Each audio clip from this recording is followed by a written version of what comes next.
this morning. So you are inspired. Yes. Up to this morning, humingi pa ako ng isa, binigay din. Ano Sabi yan? ko, basta, sabi ko, Lord, wala na akong kawala. Sige, I'll do it. I'll do it for your glory. I'll do it all for you. Pero ang hirap. Pero dahil yun ang kalooban ng Diyos for me, then gagawin ko kahit mahirap. It's not easy, no? It's not. Every hirap day you niya. wake up, every day I wake up, I don't know what to do. Kasi I don't have Parang ang work. empty mo, no? Gets. I think nasa age kasi tayo na yun. Guys, Mid-age. 30 na po kami. 31 ka? 31. 32 ako. 1 year lang gap namin. Don't try living your life to impress everyone. Just do your own thing. Tama. Yun. Keber ka, no? Wala kang Keber. pakialam. Yeah. I mean, makikita mo ako masakay sa jeep, nagta-tricycle, kumakain sa turo-turo. I mean, I talk to all kinds of people. Hindi ako namimili ng kaibigan.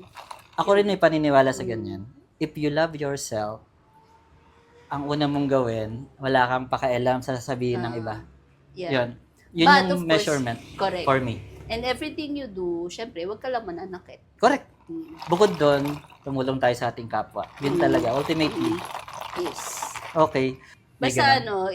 if you are crazy about something, do something about it. Ganun lang. Gets the job done. Parang ganun. Yeah. Okay. Ikaw, anong favorite Bible verse mo? Teka lang ha. Educate me. Inaano mo ako on the spot. Ayun nga, ang hirap ko yung pumili. Ang dami. Sige. Favorite. Actually, marami akong favorite. Parang 5, 6. Pero sige, I name one. Isa lang. Sige. Ang naisip ko, top of mind lang, yung, ano nga ba to? James 1, 2-4. Magalak ka kapag dumaranas ka ng iba't ibang uri ng pagsubok.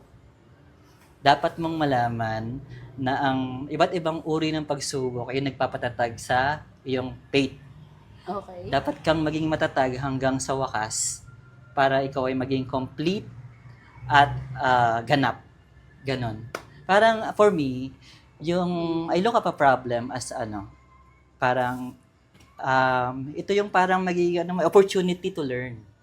Opportunity to learn, opportunity to grow, opportunity to inspire. Tapos parang piniprepare ka sa next level. Piniprepare ka niya sa next chapter of your life. Tapos nagiging mas matatag ka. Pansin mo, pag nakasolve ka ng isang problem, nakasurpass ka doon, nagiging matatag ka doon sa next, di ba? Parang minamani mo na lang siya. Parang sa game level 1, level 2, level 3.